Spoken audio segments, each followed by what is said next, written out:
7 de la mañana con 40 minutos, 7 con 40 minutos, en Punto Noticias de Radio Pichincha. Saludamos con nuestro primer invitado, nos acompaña de forma telemática el doctor Jean-Paul Aigret, abogado defensor de la cadete Jocelyn S., única detenida por el caso del femicidio de la abogada María Belén Bernal, mientras no se conoce absolutamente nada, en teoría, del paradero del principal sospechoso del femicidio, el teniente de la policía Germán Cáceres. ¿Cómo está, doctor Aigret? Buenos días, bienvenido. Le saludamos a Alexis Moncayo, quien le habla, Licenia Espinel. ¿Cómo avanza el proceso penal en contra de su defendida? Ya hay una fecha para la audiencia de apelación a la prisión preventiva. Tuvo suerte porque conozco casos en los que se han demorado años en convocar a una audiencia de apelación a la prisión preventiva, pero en todo caso ya hay una fecha.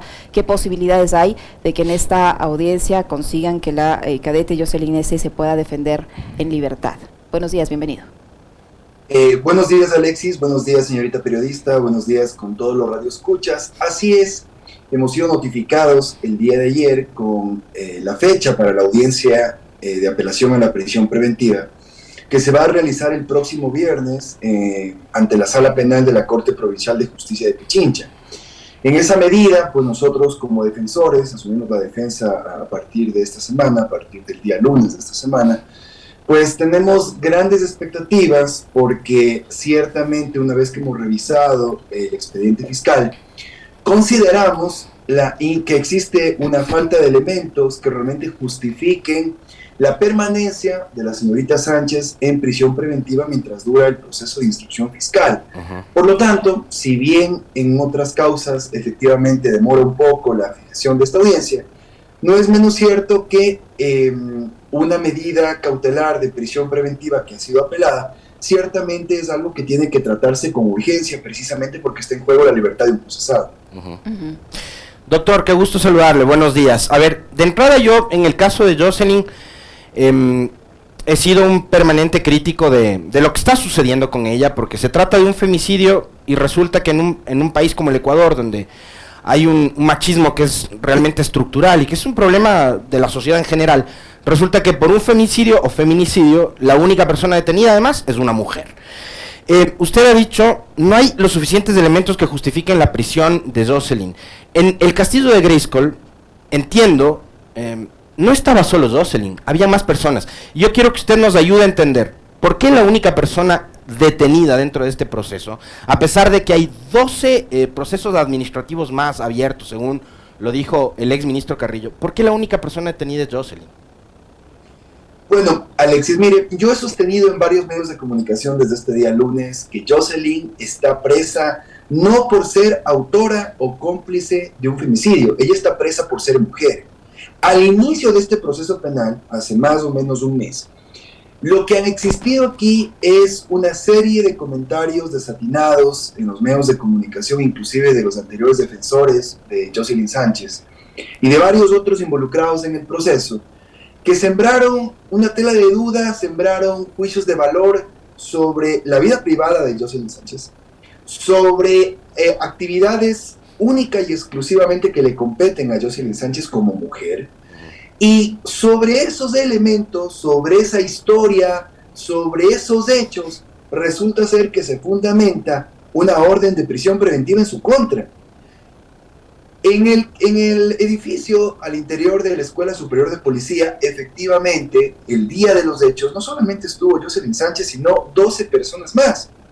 12 personas más que deberían estar al menos investigados o procesados en las mismas circunstancias que Jocelyn Sánchez, cosa que por supuesto no ha sucedido hasta la presente fecha. Por lo tanto, lo que sí debo dejar claro es que aquí ni Fiscalía, ni siquiera la familia de la señora Bernal, ni nadie en esta causa ha podido explicarle a la ciudadanía o dentro del proceso que existe algún elemento investigativo importante, que existe algún vínculo entre Jocelyn Sánchez y el señor Cáceres relativo al tema del femicidio. Es decir, pero nada de eso hay, nada de eso se ha hablado. Aquí lo que existe es una orden de prisión preventiva dictada arbitrariamente, por el único motivo de que Jocelyn Sánchez es mujer, no porque tenga una participación activa en la comisión de una infracción penal. Ahora, doctor, permíteme, Liz, nada más para cerrar este episodio que me parece que es súper importante. Algo que se le ha escuchado decir a la madre de Jocelyn, es que la cadete ha recibido presiones. El problema es que no se ha dicho presiones de quién. Para primero dar esa versión, o esa declaración original, la primera, y creo que hay que decirle al país, en este caso, para tratar de esclarecer además, porque es muy doloroso el caso de María Belén, hay que decirle al país toda la verdad. ¿Está dispuesta Jocelyn a jugársela? Tengo entendido que va a ser algún tipo de revelaciones en los próximos días de cuáles fueron las presiones y quiénes fueron los altos oficiales que le habrían presionado para que rinda esas versiones, doctor. A ver, sí, Alexis, mire, nosotros hemos conversado con la señorita Sánchez, le hemos explicado que pues aquí es absolutamente indispensable que ella cuente la verdad de los hechos de tal manera que se pueda transparentar todo el proceso investigativo. Nosotros, obviamente más que nadie, somos los principales interesados en que ella pueda dar datos, no reveladores, sino datos apegados a la verdad de los hechos, con la finalidad de que Fiscalía pueda continuar con las líneas de investigación que considere necesario. No hay que olvidar que además del proceso de femicidio, se ha aperturado un segundo proceso de fraude procesal, en el cual precisamente se está investigando posibles influencias de funcionarios públicos, de miembros de la Policía Nacional en servicio activo, que habrían, pues, de alguna manera incidido en la primera versión de Jocelyn Sánchez. Los nombres y demás detalles tienen que ser entregados, como usted comprenderá, no por el abogado o medio de comunicación, por respetable que sea, sino por Jocelyn Sánchez en la Fiscalía. Por ese motivo, el día de ayer, en el proceso de fraude procesal, se ha solicitado a la Fiscalía ya día y hora para la ampliación a la versión, de tal suerte que ella puede explicar con lujo de detalles sobre todo dos cosas, Alexis, y que me adelanto a decirle. Primero, ¿no es verdad?, quién le trasladó desde la Escuela Superior de la Policía hacia la Fiscalía para que ella rinda la versión, qué funcionario de la policía le acompañó, qué le dijo en ese trayecto. Creo que eso es importante que Jocelyn lo pueda aclarar. Yo no le podría decir a usted si son altos mandos, bajos mandos, es decir, ese tipo de calificativos obviamente no están bien en la boca de ningún abogado, como no estuvieron bien pues las aseveraciones que hicieron los abogados de Jocelyn en un inicio del proceso. Pero sí es necesario que Jocelyn explique ese tema. Y segundo, lo cual también es importante, dése cuenta usted que cuando ella es trasladada a rendir su versión en la Fiscalía, termina firmando como abogada de ella el abogado de Cáceres. Es decir, el abogado del principal sospechoso del femicidio, a quien Jocelyn Sánchez no conocía, a quien Jocelyn Sánchez no había contratado, a quien Jocelyn Sánchez no había autorizado, y termina firmando una versión que por supuesto luego ha sido desmentida en el mismo proceso de femicidio por Jocelyn Sánchez y por su familia. Ese hecho debe ser aclarado. Ahora, aquí hay que comprender también pues que más allá de cualquier duda que pueda existir en este proceso sobre la actuación, no solamente de Jocelyn Sánchez, sino de cualquier otro funcionario policial, es importante que no se la estigmatice a la señorita Sánchez, ¿no es verdad?, para que en este proceso por femicidio termina siendo la única procesada, Alexis, sin que exista ningún elemento en su contra. Pues es una cosa increíble lo que está sucediendo en este caso. Y precisamente aspiramos y esperamos que en la audiencia de revisión de la medida, ante la Corte Provincial de Pichincha, esta medida sea revocada. Doctor Egret, usted dice que en primera instancia el abogado defensor del principal sospechoso firmó una versión de la cadete. ¿Por qué ocurrió esto? ¿Qué fue lo que pasó allí para que esto suceda, por un lado? ¿Ya tienen fecha para la ampliación de la versión?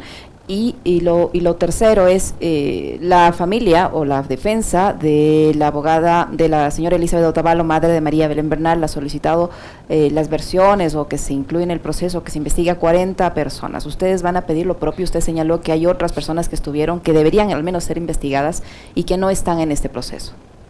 A ver, varias cosas. Primero, la versión aún no ha sido fijada, apenas fue solicitada el día de ayer, esperemos que la fijen en el transcurso de estos días. Segundo, sobre las diligencias que por supuesto solicite la señora Otavalo, que entiendo es la madre de la señora Bernal, pues a nosotros, que estamos aquí procesados injustamente, nos parece que pues ella está en la libertad de solicitar todas y cuantas diligencias crea necesaria, porque es la única manera de conocer la verdad. Si nosotros hemos manifestado abierta y públicamente la intención de coadyuvar en la investigación en lo que podamos, usted comprenderá que somos precisamente interesados en que eso se aclare. Tercero, a nosotros no nos corresponde pedir la vinculación o investigación de ningún funcionario de la policía. Esa es una facultad privativa de la Fiscalía y por supuesto de la familia de la víctima de este terrible acontecimiento, terrible asesinato de la señorita Bernal. Eso es un hecho y en esa línea nosotros vamos a colaborar. Pero ciertamente, cuando se vayan fijando las diligencias de ampliaciones a las versiones, por supuesto nosotros estaremos prestos para colaborar e indicar aquella información que conozca la señorita Sánchez y que pueda ser de relevancia o pueda ser considerada de relevancia por Fiscalía. Ese ya no es pues un tema que nosotros podemos valorar. Lo que sí le digo y que es importante es que hay un sentir ciudadano que yo además lo he palpado durante esta semana y obviamente como ciudadano desde que empezó también el proceso penal, en la que creo que todos podemos coincidir en algo, y es que así como socialmente en este país somos muy buenos para estigmatizar y casi condenar públicamente a un ciudadano en un caso penal determinado, también creo que en esta ocasión el sentir ciudadano y el sentir de los medios es que la señorita Sánchez no debe estar presa. Es decir, no podemos exculparle o inculparle según lo que se diga en los medios, ¿de acuerdo? Pero al menos todos coincidimos en que elementos suficientes para que esta mujer esté ilegalmente presa por asuntos inicialmente relativos a su vida privada, ese es una desproporción de la aplicación de la prisión preventiva, que dicho sea de paso, y entre paréntesis, una vez más se presenta en este tipo de casos de connotación nacional en el Ecuador. Ahora, sobre el tema de por qué el abogado defensor de Cáceres firma una versión de la cadete, doctor Egret. Sí, bueno, mire, es importante que cuando Jocelyn amplíe su versión en el caso de fraude procesal, pudiese explicar los pormenores de cómo sucedió eso, ¿no es verdad? Ella, pues como le repito, no lo conocía, no lo autorizó, no era algo planificado por ella, no fue asesorada por ese abogado respecto a sus derechos constitucionales, a guardar silencio, a contar una versión que pues se apegue a la verdad, a no emitir criterios que le puedan autoinculpar. Ese tipo de cosas no sucedieron, pero le repito, será la señorita Sánchez en el proceso de fraude procesal quien esclarezca estos hechos. Doctor, ahí la inquietud que me salta es, digamos, y por cómo ha actuado a ratos la justicia en el país, siempre tratando como de cazar brujas en casos muy parecidos a este. ¿Qué debería pasar para que, por ejemplo, en el caso de Jocelyn, sea juzgada por complicidad en el caso de asesinato? Porque yo imagino que alguien estará tratando ya de vincularle o ¿qué es lo que debería suceder para que sea juzgada por complicidad en el caso de asesinato, doctor? Bueno, la figura del cómplice en el Ecuador básicamente está orientada a aquella persona que con sus actos, ¿no es verdad?, coadyuvó de manera importante, de manera activa a la comisión de una infracción determinada, y que obviamente sin esos actos de colaboración en la comisión de una infracción, pues esta no se habría podido cometer, ¿verdad? La complicidad tiene esa connotación desde el punto de vista jurídico, para explicarlo en palabras sencillas. En el caso de Jocelyn Sánchez, ¿no es verdad?, tendría que probarse durante la fase investigativa, que dura 120 días, que ella efectuó cualquier acto tendiente a colaborar para que una persona termine siendo asesinada en un cuartel de policía, en una escuela superior de policía, y obviamente además tratar de una u otra manera de destruir la evidencia o la escena del crimen, ¿no es cierto? Eso respecto a la señorita Jocelyn Sánchez, ¿no es verdad?, que es una cadete de la Policía Nacional y que estaba en ese mismo edificio con otros 12 personas, no hay. Es decir, ese vínculo jurídico, ese nexo causal entre el acto y la consecuencia del acto, no hay.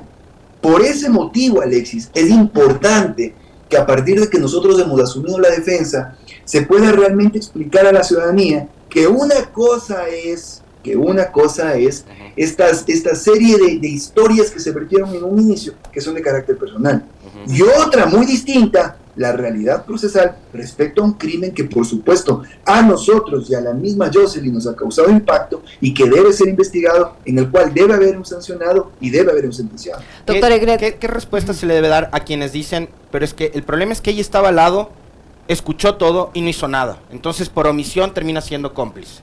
Bien, es importante la pregunta. Mire, los funcionarios públicos de la Policía Nacional y de Fuerzas Armadas tienen una obligación legal que se llama deber objetivo de cuidado. ¿Qué quiere decir eso? Que cuando ellos, ¿no es verdad?, siendo un oficial de la policía en servicio activo, ven o presumen la comisión de cualquier tipo de infracción en este país, deben reaccionar en base a los protocolos y a la formación que ellos tienen como miembros de la fuerza pública. Pero eso no sucede, Alexis, con un ciudadano como usted, como yo, como la de la señorita periodista, o como la de Jocelyn, que es una cadete de la policía, es decir, es una aspirante a ingresar en la carrera policial. El día de mañana, y esto para ejemplificar lo que sucede a la ciudadanía, el día de mañana, Alexis, en el estudio de al lado de usted escucha que sucede algo o presume que algo puede pasar, pero de pronto usted no va, por el motivo que fuese, porque no se quiere meter en el problema, porque no tiene claro lo que sucede, porque tiene miedo, ¿no es verdad? Bueno, eso a usted, Alexis, no le vuelve pues cómplice, coautor de un crimen, no le vuelve cómplice de un femicidio. Entonces hay que tener sumamente claro que el deber objetivo de cuidado no aplica para Jocelyn Sánchez en esta causa y que por lo tanto, independientemente de que ella haya estado en el mismo edificio donde esto se cometió, un atroz femicidio, eso a ella automáticamente no le vuelve ni corresponsable, ni responsable por omisión, ni cómplice, ni nada que no sea poder colaborar eventualmente como un testigo más dentro de un proceso penal. Doctor Egret, soy Licenia. Mi nombre es Licenia Espinel. Se anunciaba que con el cambio de la defensa, la cadete Jocelyn iban a pedir el tema de la cooperación eficaz. En realidad, ¿van a plantear esta opción y en qué medida esto le puede ayudar a mejorar la situación legal que enfrenta la cadete Jocelyn Sánchez? Mire, Licenia, el tema es que la cooperación eficaz es una figura que aplica cuando suceden dos cosas. Primero, usted tiene que entregar información que la Fiscalía lo considere absolutamente relevante para una colaboración eficaz. Nosotros estamos dispuestos a brindar toda la colaboración posible en lo que fuese necesario. Pero dos, también implica que usted, como procesado, acepte algún grado de responsabilidad sobre el hecho que se investiga. Y es ahí donde nosotros tenemos un obstáculo, porque como repito, es verdad, si bien estamos dispuestos a colaborar al 1000% con Fiscalía, un tipo de aceptación de una responsabilidad es algo que no se va a dar, y no por otra cosa que no sea porque esta mujer es una mujer inocente en este delito. Ahora, doctor, la inquietud también que nos genera es, digamos, en un inicio se vio, digamos, una serie de errores, y esto no tiene que ver con usted, por supuesto, porque entendemos que usted asume la defensa de la cadete en los últimos días, pero sí se vio el cometimiento de una serie de errores por parte de las defensas que estuvieron al frente de este caso junto a Jocelyn. ¿Esto cuánto pudo haberle perjudicado a ella para tenerle hoy donde está? Finalmente sigue siendo la única persona detenida dentro de un caso que, insisto, es muy doloroso, es muy grave, pero sigue siendo la única procesada, la única detenida en este caso. ¿Cuánto pudo haberle afectado a ella dentro del procedimiento judicial? Mire, a mí se me hace bastante delicado poder emitir un juicio de valor o poder calificar lo bueno o los malas de las actuaciones de los anteriores defensores. Creo que no es mi papel, pero también creo que eso la ciudadanía y los medios de comunicación también lo tienen claro. Es decir, hay un sentir, ¿no es cierto?, para todos los que conocen y analizan este caso, del por qué se han dado las cosas, de los errores consecutivamente que se han presentado, de la manera en la cual se comunicó lo que sucedía, de la manera en la cual se analizó lo que aquí pasaba. Entonces, sí considero que hubieron errores, sí considero que todos en este país están conscientes de esos errores, y sin embargo de aquello, mi deber en esta parte del proceso, Alexis, es básicamente enfocarme en una defensa sumamente técnica en la cual nosotros podamos determinar la inexistencia de elementos que ella la vinculen con la responsabilidad de derecho y sobre todo, Alexis, fijarnos muchísimo en la siguiente audiencia donde esperamos que realmente la medida cautelar de prisión preventiva sea cambiada por cualquier otra medida. Es decir, si por regla general las personas tienen el derecho de defenderse en libertad, no se diga en esta causa donde con la misma presión con la cual la ciudadanía básicamente ha sido verdugo de procesados en casos de connotación, en casos políticos, también siento que con esa misma presión, con ese mismo veredicto social, con ese mismo sentir u olfato que tiene la ciudadanía y los medios para darse cuenta de las cosas, es que todos sabemos que aquí esta mujer está presa por ser mujer y no por ser responsable de un delito.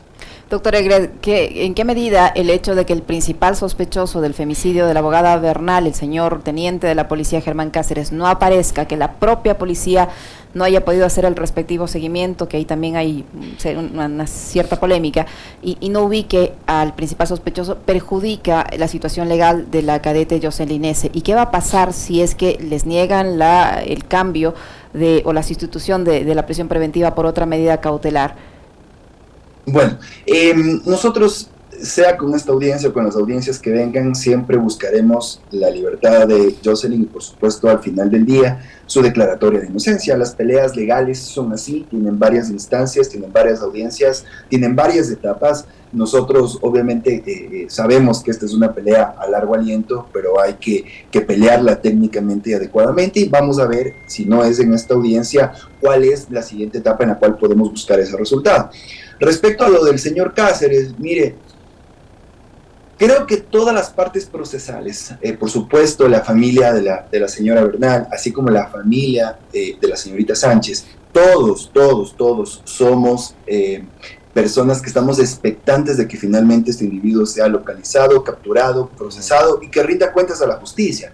Inclusive yo como abogado mal podría pues aseverar que venga y que reciba una condena, porque eso también sería eliminar de plano, ¿no es cierto?, la presunción de inocencia que reviste a todo ciudadano en este país.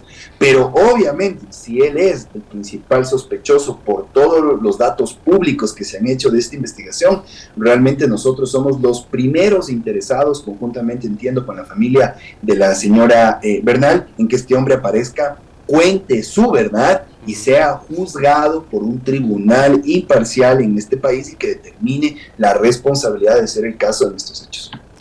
En los últimos casos, doctor, en los últimos días, a partir del caso de María Belén, se han empezado a destapar algunos otros casos de estas relaciones de poder que existirían dentro de la Escuela Superior de Policía y que han dado lugar al cometimiento incluso no solo de temas de acoso personal, sexual, sino incluso hasta violaciones, ¿no? Hemos visto una nota de prensa que habló de eso en los últimos días.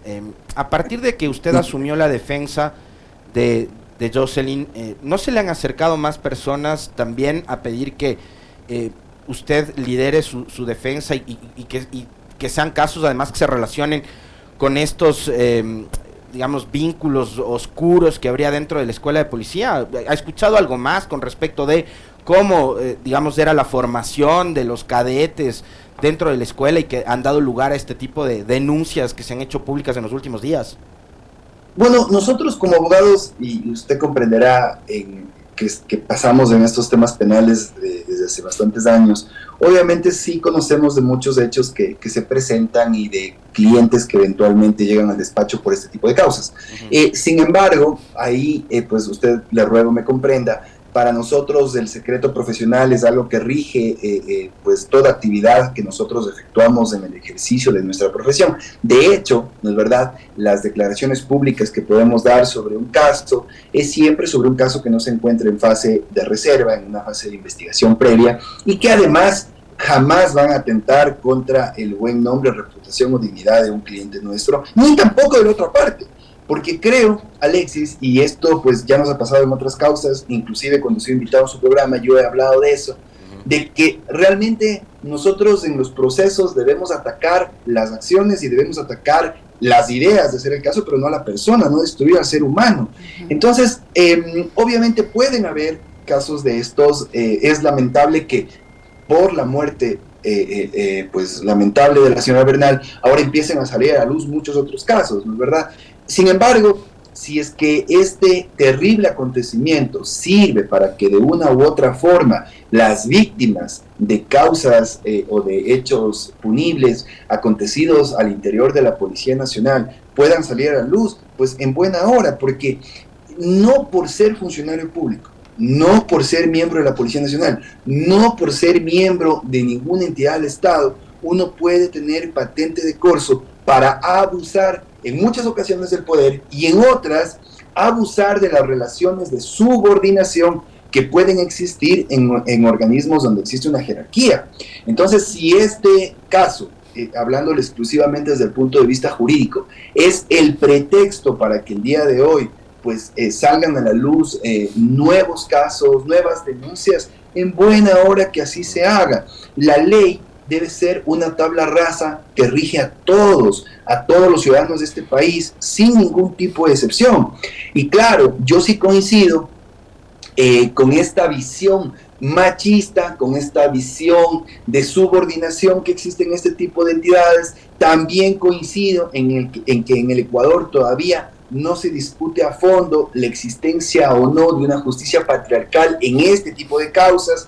Hay muchas aristas en un caso de violencia contra la mujer, hay muchas aristas en un caso de femicidio que ciertamente pues ameritan una conversación y un análisis mucho más profundo. Sin duda, lo importante es que todos los intervinientes en esta causa, abogados, procesados, medios de comunicación, sociedad, realmente tengamos un poco la agudeza y la capacidad de analizar esto en su correcto contexto, ¿no es verdad? Y no volver a victimizar a más mujeres en un caso de femicidio sin ningún sustento. No volver a hablar o a victimizar a cualquier tipo de mujer sobre su vida privada en un caso penal. Es decir, creo que todos en ese camino realmente tenemos mucho que aprender, tenemos mucho que avanzar como sociedad y esperemos que en este caso no también sea el pretexto para que se siembren hitos procesales respecto a esto que estamos conversando.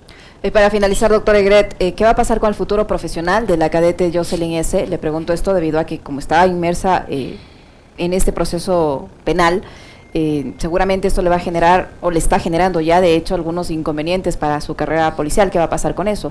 Mire, nosotros somos los abogados de Jocelyn en el caso penal. Yo no podría aventurarme a decir qué va a pasar en el tema administrativo al interior de la policía. Ahora, como usted conoce, cuando un funcionario público, ¿no es verdad?, se ausenta más de 3 días injustificadamente de una entidad pública, es objeto de un sumario administrativo. No digo que esa sea la causal del sumario, porque le repito, yo soy abogado en el tema penal de la señorita Sánchez. Sin embargo, creo que una desvinculación de Jocelyn Sánchez en este contexto, ausentándose de la Escuela Superior de Policía, no por su voluntad, ni porque ella ha querido ausentarse, sino por los hechos que son conocidos por todos, y aguantar ya una prisión preventiva de manera injusta y un proceso penal de manera injusta, y que al inicio de esta causa se haya dicho de todo sobre ella de manera injusta. Creo que a eso sumarle una desvinculación de la policía también sería un castigo adicional innecesario de una mujer que ha sido procesada en los términos que ya he explicado en esta entrevista. Muchísimas gracias, doctor Egret, muy amable. Muy amable, doctor, muy gentil. Gracias.